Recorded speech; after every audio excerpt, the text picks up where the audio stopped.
Shalom, shalom, everybody. Good morning. Bakar Tawab. Sister Shaya here, your favorite sister historian. Um, Yesterday, I was covering some things on Black America, the birth of Black America, and the women in Native American tribes.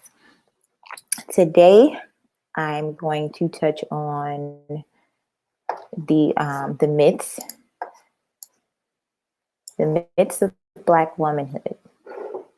So many women that don't know their purpose, don't know what they should be doing because of the systematic oppression that has been put on them generation after generation.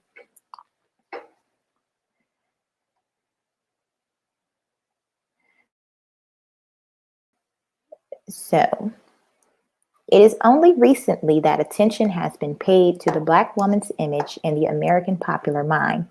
During the Civil Rights era, a new anger was brought to the myths underlying American racism, and historians turned with a new zeal to delete racial stereotypes from American history. However, the anger and protest focused largely on the derogatory labeling of the Black man. John Blassingame, for example, called the writing of a Black authored story of the past because the white authored version was replete with myths which have distorted the image of the Black man. He charged that Black Americans had, in images, long been lynched and castrated by white historians. If Blassingame's androcentric perspective appeared in his choice of language, it was also revealed in his own historical work.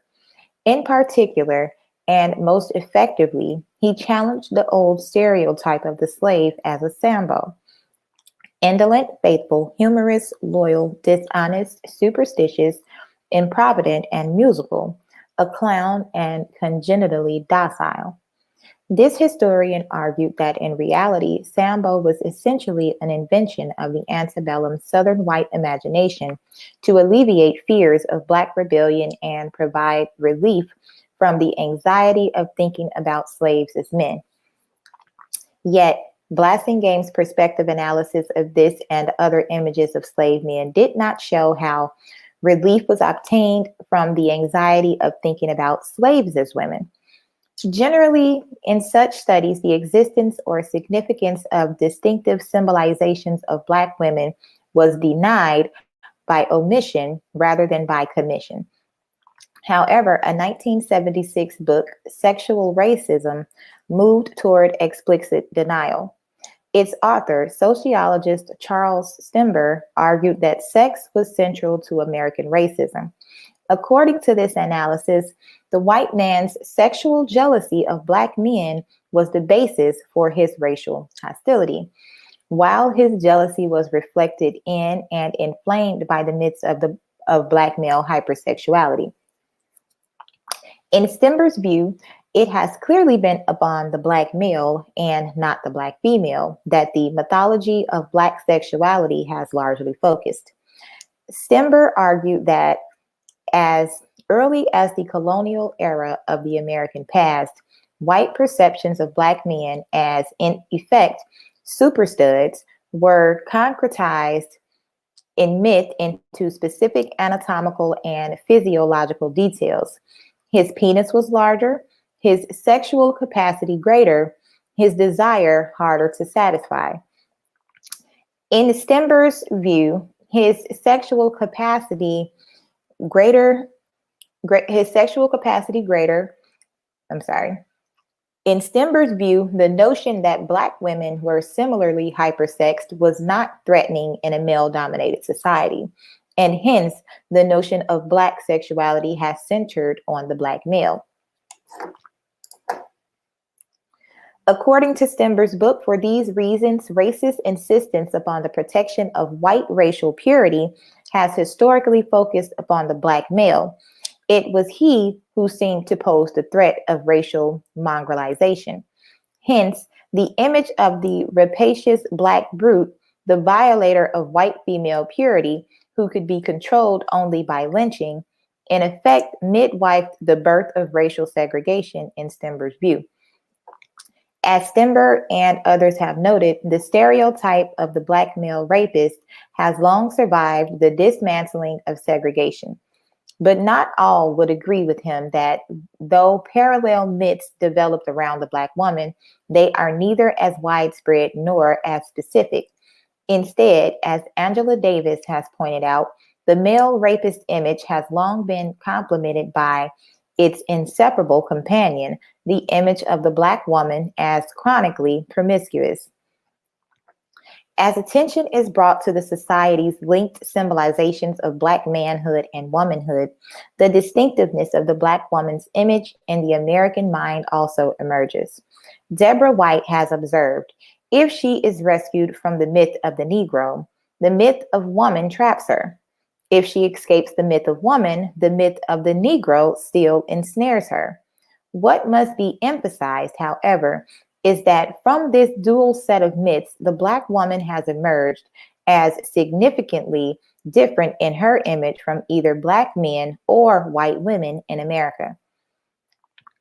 The ultra-feminine image of white womanhood can perhaps best be captured in the American South, where this and other American value systems have long been written in capital letters. The patriarchal prescriptions for womanhood may be best conveyed in brief by Rosemary Daniels' portrayal of the Southern white woman as the manipulative magnolia, describing, all the women whose roots I shared, as netted in one mutual silken bondage, together we were trapped in a morass of Spanish moss, Bible Belt guilt, and the pressures of a patriarchy stronger than in any other part of the world. Like most Southern women, I had grown up feeling that only relationships with men were worth serious pursuit. In contrast, patriarchy and the gentle workings of feminine wiles are not central to the Black woman's image, but matriarchy and domination of men are. Far from pursuing relationship with males, her masculinized traits and aggressive behavior drive them far away from her, if they survive her emasculation of them. Neither a magnolia-like figure nor a shrinking violet, in her image she resembles more closely the Venus flytrap that entraps and devours its hapless victims. At least, so Afro-American women were told or interpreted what America was told by a major publication of 1965 known as the Moynihan Report. Because this was a major formulation of what has since been widely identified as the myth of the Black matriarchy, the Moynihan Report and its reception deserve our attention. As Assistant Secretary of Labor and Director of the Office of Policy Planning and Research in the Johnson administration, Daniel Patrick Moynihan presented reform of the Afro-American family as crucial to the war on poverty. In an earlier book co-authored with Nathan Glazer, Beyond the Melting Pot, 1963, he had already outlined the thesis of Black familial decrepitude that would be fleshed out in his 1965 The Negro Family, The Case for National Action, which became known as the Moynihan Report. Although Moynihan may well have intended that his generalizations apply only to impoverished Blacks, Beyond the Melting Pot already suggested their wider applicability, characterizing Black parents, for example, as ignoring and resenting their children as Negro parents so often do. That study, which in 1964 won the Saturday Review of Literature Award as a major contribution to improving race relations, also emphasized and related high rates of Black motherhood out of wedlock and of mother-led households to offspring poorly socialized in the values and norms underpinning American achievement and the work ethic. The Negro family largely only expanded upon this picture, with particular emphasis upon what it called Negro matriarchy. But in the context of rising Black nationalism and viewed as a policy-making document, it was the Moynihan Report that touched off a raging controversy. Critics charged that the report wrongly and damagingly presented Black Americans as the cause of their own problems. The report did present the deterioration of the Negro family as the heart of the tangle of pathology, which perpetrated poverty and antisocial behavior. Familial disorganization was presented as the major source of weakness in the contemporary Black community. By disorganization, Moynihan meant especially the rule of Black mothers. In his 1965 report, he clarified his view that it was the Black matriarchy which was the core of the problem, imposing a crushing burden on the Negro male. In Beyond the Melting Pot, he had already explained this supposed fact of contemporary life by pointing to the past. Slavery, by denying the legality of slave marriages and separating spouses, was said to have created the fatherless matriarchal pattern, which continued after emancipation when Black women found it easier than their men to find jobs and secure quote unquote favors from whites. Moreover, the former were said to have been less damaged by racism because as women, they were used to being underprivileged. Hence, the problem of the Negro in America is the problem of the Negro man more than the Negro woman. Expanding upon such notions in his 1965 report, Moynihan argued that unable to fulfill the masculine role of provider, demoralized Black fathers deserted their families. As a result, he claimed matriarchality increased, together with sexual promiscuity and illegitimate births. In his view, the slave-rooted matriarchy had become a self-perpetuating institution. Contemporary Black women were said to still be relatively advantaged, enjoying more familial power, educational and professional success, and greater psychic well-being than their men. According to Moynihan, the male children of mother-led homes were in particular jeopardy. Lacking male role models, they grew up sexually confused and demonstrated antisocial behavior, including juvenile delinquency, crime, poor educational achievement, and welfare dependency. Furthermore, the impact of poverty and powerlessness was said to be especially damaging to Black masculinity because submissiveness is surely more destructive to the male than the female personality. In support of this observation, Moynihan noted that the very essence of the male animal, from the bantam rooster to the four-star general, is to strut. Not surprisingly, the report advised Black men to join the military to regain their manliness.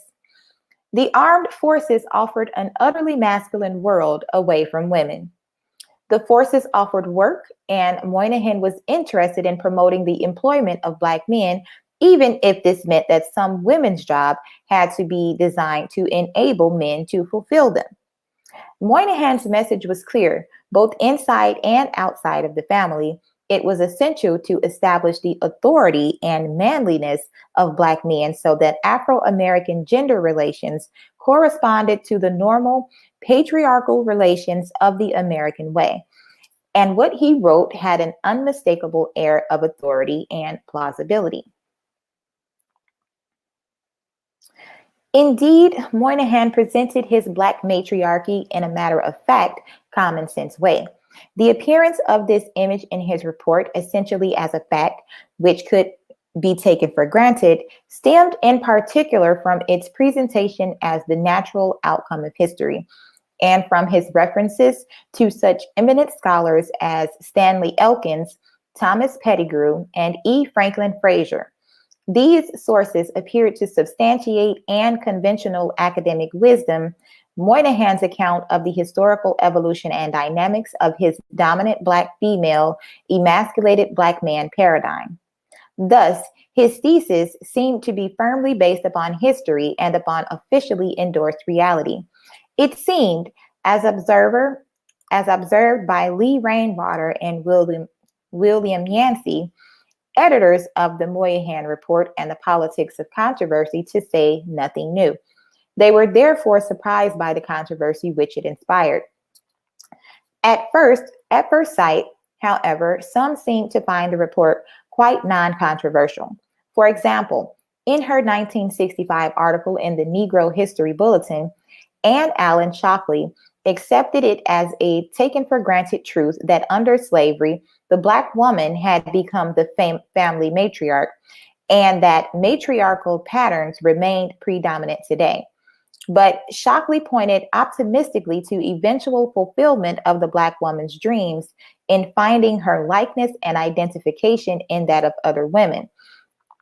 According to an article in Ebony, the immediate goal of contemporary Black women should be to establish a strong family unit in which the father is the dominant person. However, some were quick to perceive the Moynihan thesis as a perpetuating myths which were damaging to Black Americans. The contributors to Tony Cade's 1970 anthology, The Black Woman, pointed out that it was fallacious reasoning that in order for the Black man to be strong, the Black woman has to be weak. They charged that the erroneous female power, male weakness paradigm, which cast Black women as castrators and Black men as emasculated, was popularized through the highly publicized and highly touted work by Moynihan. His report was dividing Black men and women in their struggle against racism. Moynihan stopped that force, and Black men began to look upon their women as a strange breed who were against them. Cade's book reflected the consciousness-raising effect of the Moynihan report. As a publication in which Black American women spoke out for themselves in support of each other, this anthology reflected their increasingly outraged recognition of how they figured in the American mind. By the mid-1970s, American social science had undertaken the revisionist family research, which led to identification of the Black matriarchy as a myth. As will be discussed later in this book, it was argued by these studies that most contemporary Black families were not mother-led. It was pointed out that it was ludicrous to speak of matriarchal control if the husband and father was absent, because who then was being controlled? For Black women themselves, the matriarchy image provoked a mounting sense of injustice and anger. It seemed to label them as to blame, in Joyce Latner's words, for all kinds of alleged social problems which they did not create. In the view of this sociologist, that they were the hardworking backbone of the Black family should be cause for celebration rather than blame. As Francis Beale charged, it was worse than foolish to label Black women in this way, since a matriarchal system is one in which power rests firmly in the hands of women. In contrast, Black women were doubly oppressed, victimized on two accounts: they are women and they are Black. Yet it became increasingly clear that the matriarchy mythology was but the tip of the iceberg, while, as Robert Staples pointed out, in no other area is there so many stereotypes and myths than that of Black female sexuality. The image is that she is the most sensual of all female creatures. Contributors to Cade's anthology pointed with particular outrage to this. She has been called loose, hot-blooded, wanton, sultry, and amoral, and used as the white man's sexual outhouse. Moreover, as Joyce Latner observed, the sexual image fed into the matriarchal one, resulting in a figure simultaneously labeled as an immoral procreator of bastards, a castrator of men, and as a woman of superhuman strength. These images seemed oddly to shade into each other, creating a composite picture both irrational and yet with its own underlying coherence. As Michelle Wallace pointed out, the sex object image and the stereotypical loyal old mammy were both symbols of Black female collaboration with the enemy.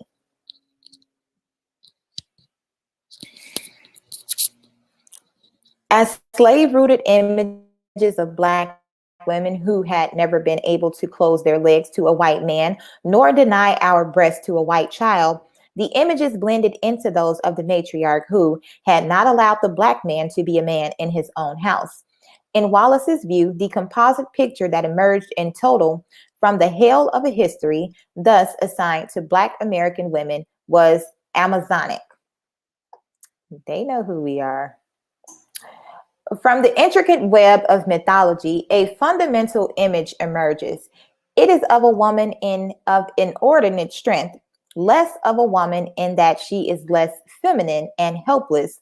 She is really more of a woman in that she is the embodiment of Mother Earth, the quintessential mother with infinite sexual, life-giving, and nurturing reserves.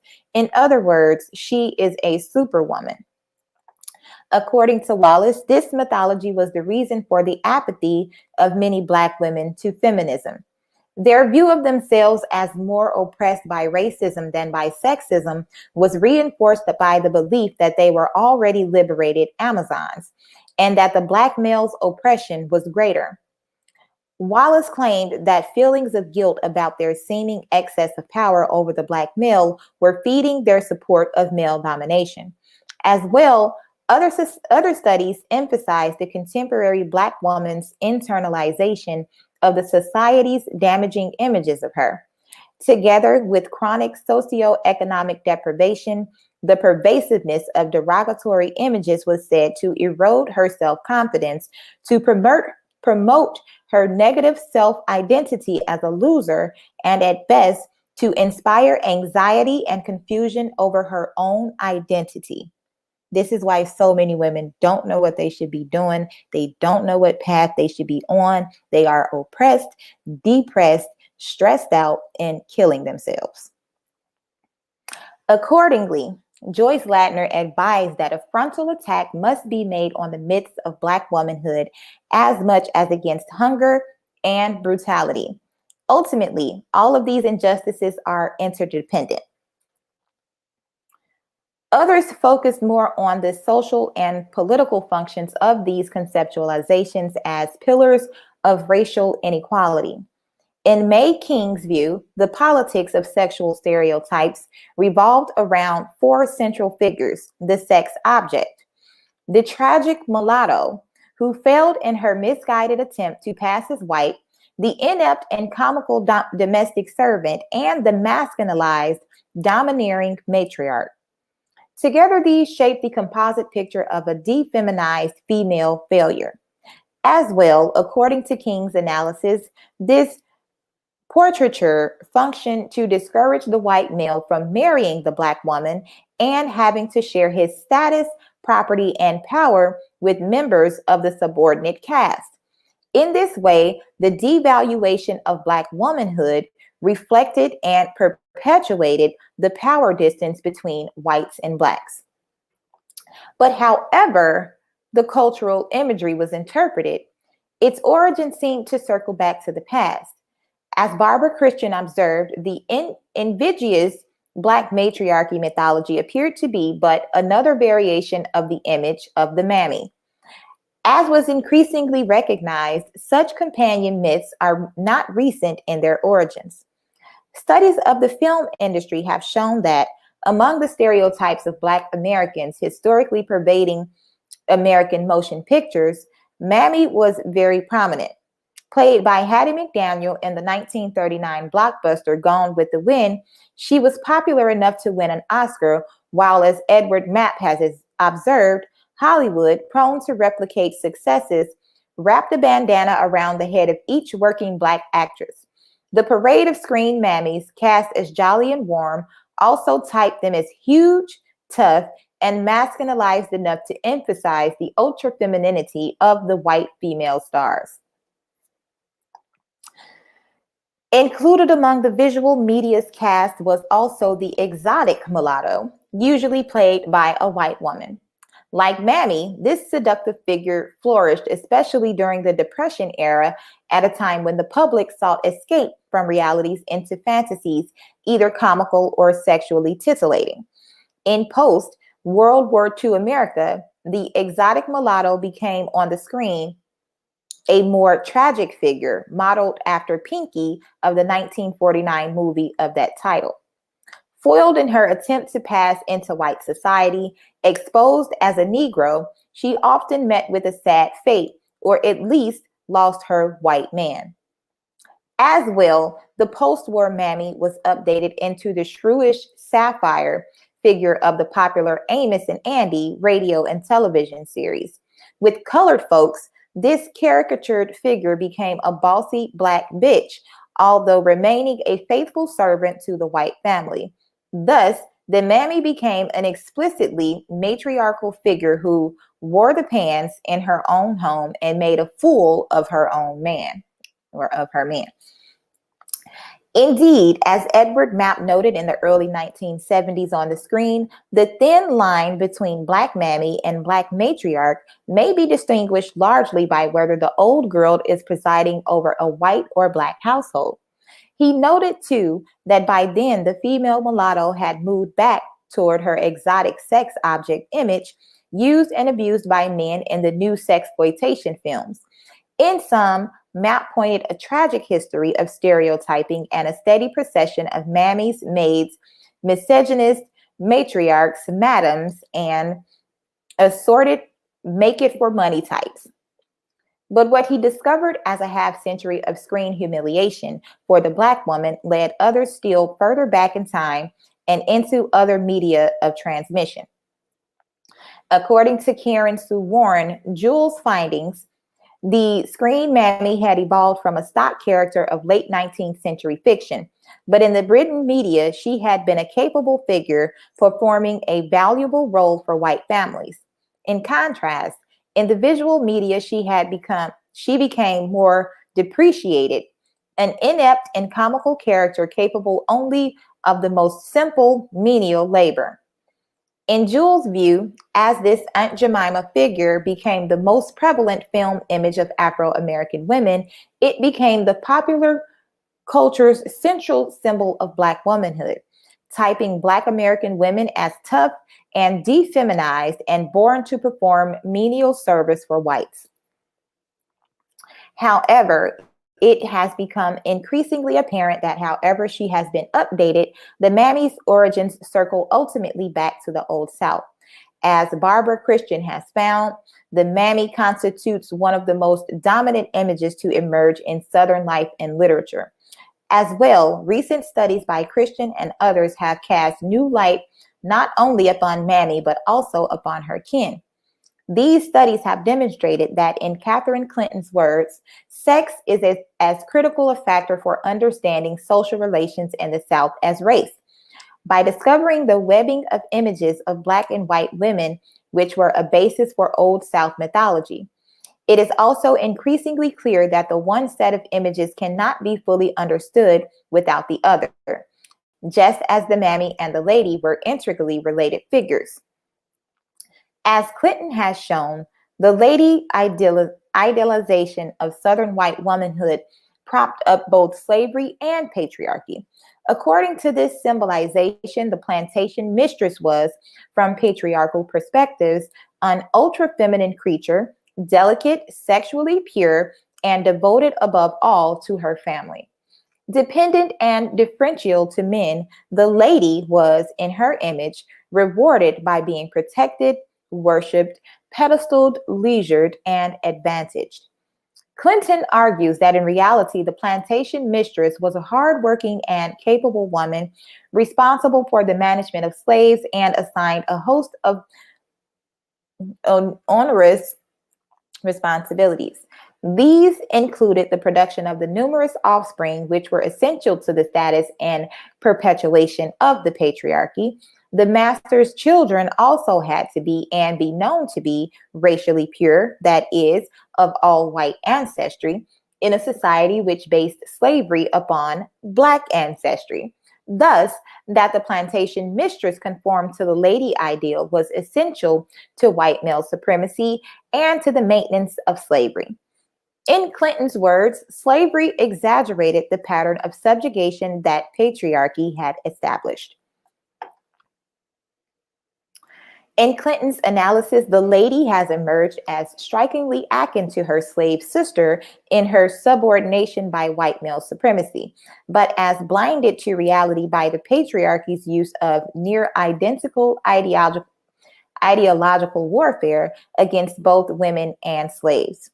In the context of this warfare, the Old South's image of slave womanhood emerges as a powerful weapon of white male domination over both free and enslaved women. For example, while white Southern culture was pervaded by a double standard which prescribed female purity and yet ignored the white man's sexual exploitation of Black women, the plantation mistress blamed the slave woman, not the master, for miscegenation. But as Clinton has illuminated, the society's image of Black womanhood pre-shaped this response by labeling slave women as unrestrained, lascivious creatures, avidly seeking sex with their masters or anyone else. Clinton has pointed out the mammy image as the basis for society's constant harping upon the theme of the white male being suckled at Black breasts. This assigned Black women to animal-like state of exploitation. Mammies were to be milked, warm bodies to serve white needs, an image with its own sexual subtext. Thus, the master could rationalize his violation of Black female sexual purity as no violation at all. The plantation mistress dared not challenge the sexual double standard. If she failed to act in accordance with the prescribed lady role, she risked incurring the same stigmatization that was attached to Black women in a culture that conceptually divided all women into ladies, always white and chaste, and whores comprising all Black women, except for the saintly mammy, and any white woman who defied the established social constraints on her sexual behavior. In short, Clinton's findings argue that the racist sexual stereotype of Black womanhood propped up the white man's sexual control over all women.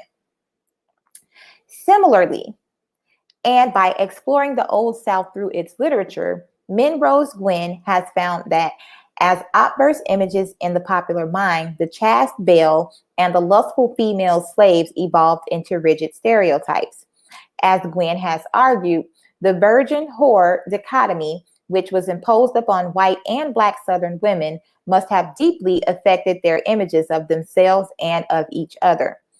The women of each race were thereby rendered a fractured self, denied a full and diverse identity by the culture of patriarchy, and encouraged always to reject their racially designated female other. Therefore, Gwynn has pointed out, just as Black women were forced to be strong, white Southern women often were compelled to appear weak. Barbara Christian has demonstrated that mammy was essential to the lady ideal. The plantation mistress did require the assistance of slave women in domestic work and the care of children. But as well, the lady image was made credible by providing the lady with an idealized servant companion who was assigned complementary moral qualities of religious piety and asexuality, and yet contrasting physical attributes. Christian has found that as a stock character of Old South literature, the slave mammy was invariably cast as super religious and loyal to her white family, and also as physically strong, tough, obese, and ugly. Her masculinization highlighted the lady's ultra femininity. In short, the mammy and the lady were two sides of the same coin. In Christian's words, if one was to be, the other had to be.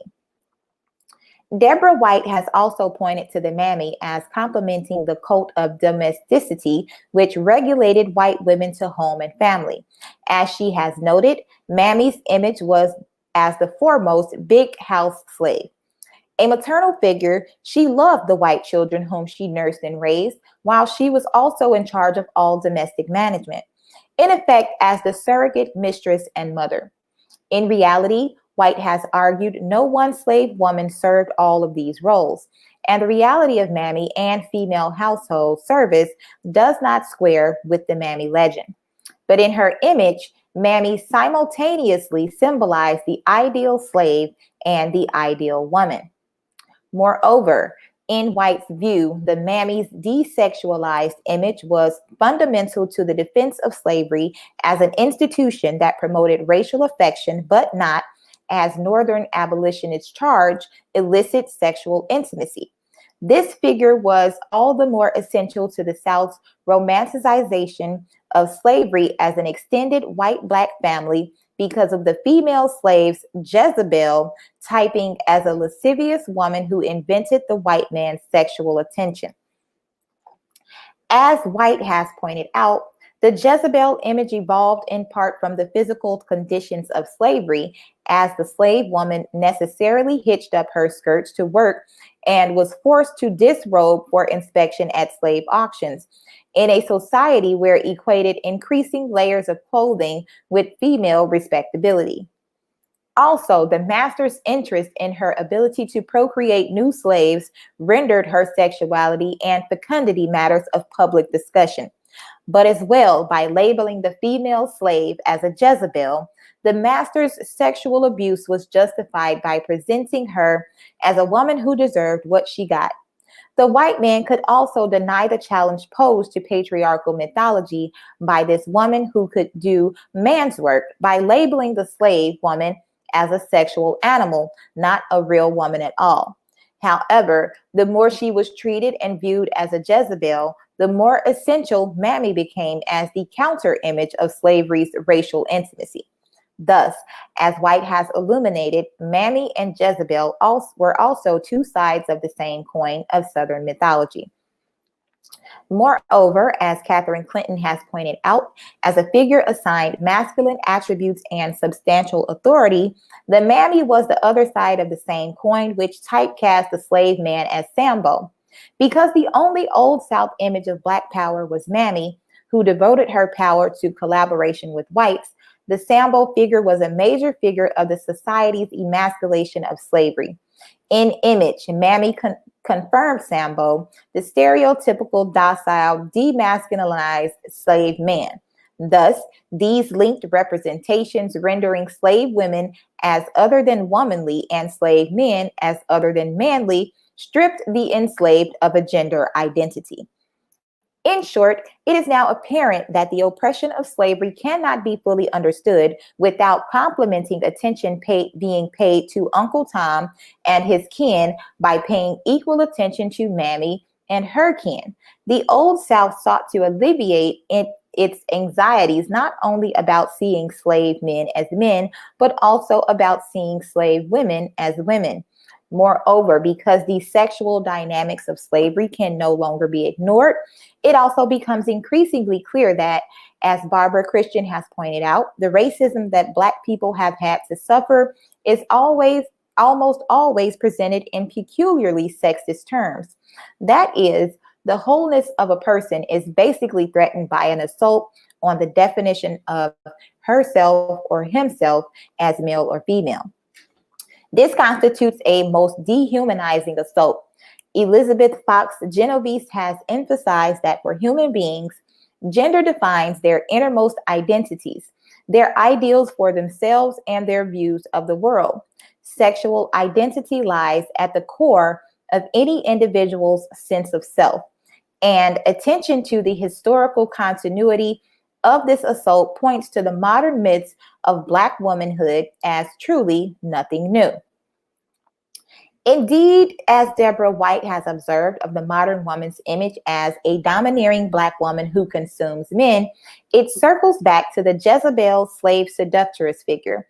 While her assertive demeanor identifies her with Mammy, and as Bell Hooks has noted, just as the 19th century white public had portrayed Black women as embodying all negative traits that were usually attributed to the female sex as a whole, while portraying white women as embodying all positive traits, the 20th century white public continued this practice.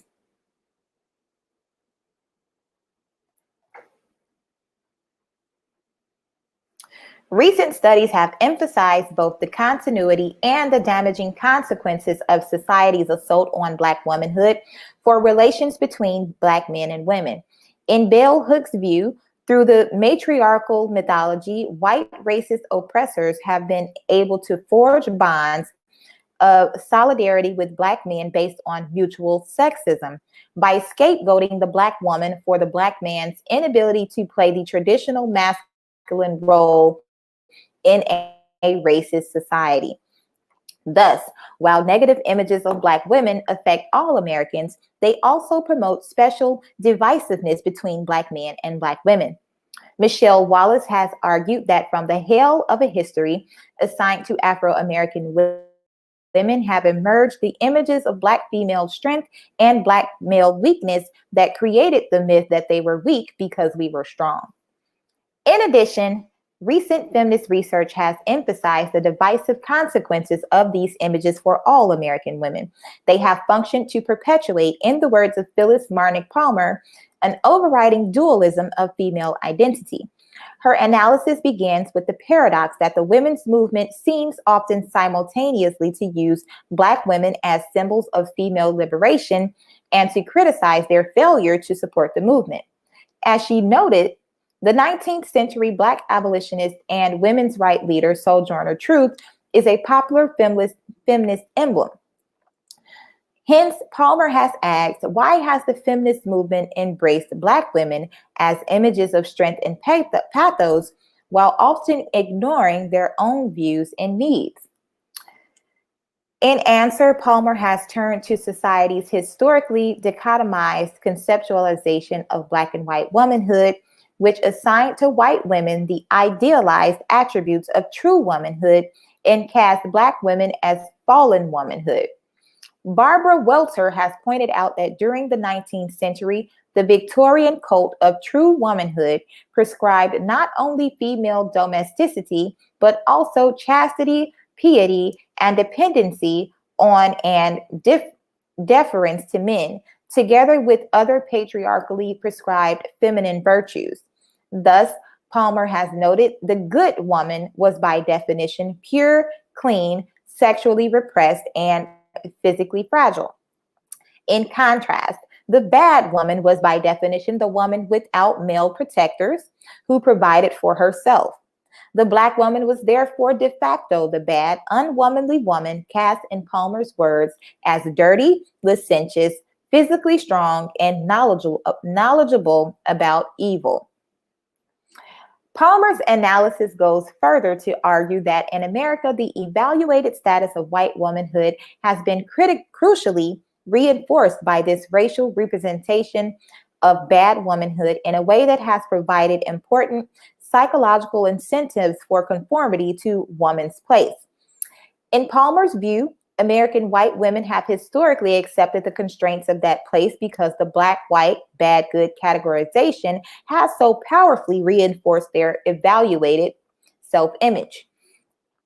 In this context, the simultaneous use of Sojourner Truth as a feminist symbol and the failure to incorporate Black women into the feminist movement becomes more comprehensible, according to Palmer. Sojourner Truth continues to be perceived in accordance with this set of historical perceptions as a version of Mammy, a powerful figure who uses her power in service to and in nurturance of whites.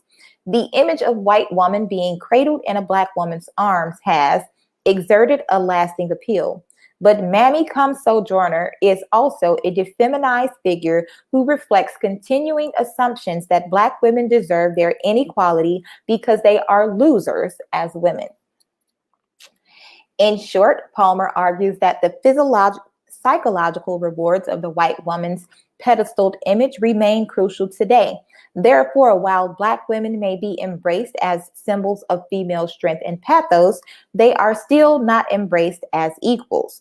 And until this still immense perceptual barrier dividing good and bad women is transcended, American women will not be able to make common cause.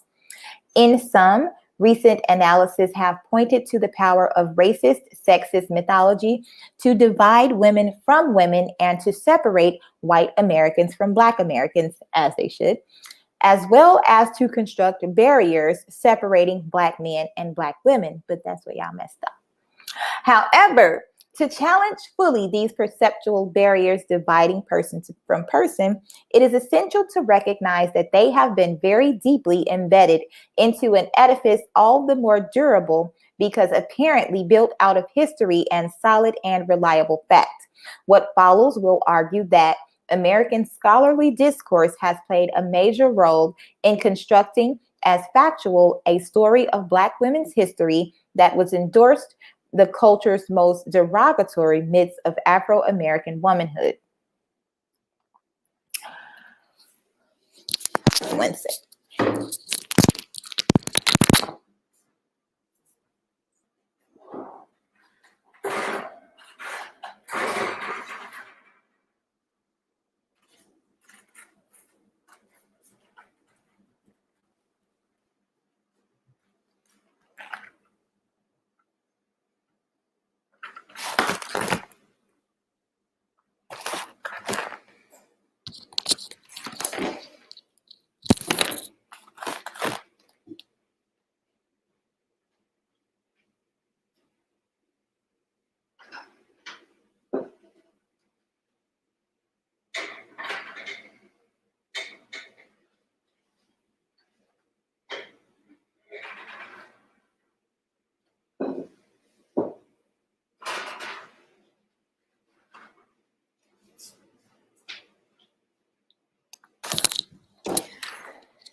I had to check on my food. Okay. So what follows is therefore a reconstruction of how Afro-American women have been cast in the stories of others. It is by no means the Black woman's story. Therefore, it hopes not to deserve the same kind of criticism that Alice Walker has expressed of Michelle Wallace's book for focusing on male-authored writings and considered the male version of reality enough, and for attempting to apply stereotypes which cannot possibly fit creative, moving, thoughtful, and evolving human beings. A substantial part of my investigation does focus upon the stories men have told about women, but as the historian Winthrop Jordan has pointed out, the expression of sexually oriented beliefs about the Negro in America has been largely male in genesis and tone. In reality, to examine American scholarship is to examine what has been, until recently, largely a man's world. Of course, the ugly, grotesque images unearthed in this study do not fit real human beings. Yet, even the most depowering myths of femininity may stem from aspects of womanhood perceived as threats to male-defined order. Thus, Nina Arbach has criticized the zeal of feminist scholarship for slaying these representations. Gleefully, we identified pernicious myths and images of women in order to bury them by a deluge of facts and statistics. Instead, Arbach has suggested that by retrieving this lost world of belief, we may discover a less restricted facet of women's history than the social sciences can encompass. Truly, this cultural historian has shown that the mythological Victorian woman is too strong and interesting a creature for us to kill. It may be as well that the mythological Black woman come slave woman is both strong and profoundly revealing. Certainly, she reveals much about the manipulation of Black women's history and American historiography. And that's that for that. Later, I'll be coming back with more on the book, The Patriarchy, so stay tuned. Thanks again, ladies, for listening. Don't forget to donate to the ministry, Sister for Sisters Cash App or PayPal. Like, share, and subscribe. See y'all later. Shalom.